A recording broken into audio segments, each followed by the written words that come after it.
जनपद कौशाम्बी के थाना क्षेत्र से है। आपको बता दें कि थाना चरवा अंतर्गत ग्राम रतगहा में लगा ट्रांसफॉर्मर ग्रामीणों के लिए खतरे का सबब बन चुका है।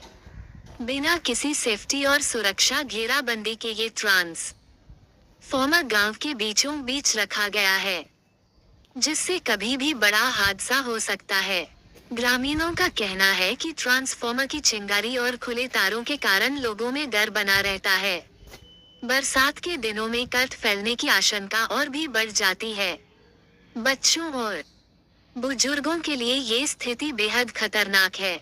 लोगों का आरोप है कि बिजली विभाग को कई बार शिकायत की गई, लेकिन अब तक कोई ठोस कदम नहीं उठाया गया। ग्रामीणों की मांग है कि ट्रांसफॉर्मर को सुरक्षित स्थान पर शिफ्ट किया जाए या चारों ओर बैरिकेडिंग लगाकर सुरक्षा सुनिश्चित की जाए। क्रांति कारवां से आदर्श के साथ ब्रजेश पटेल की रिपोर्ट। हेलो।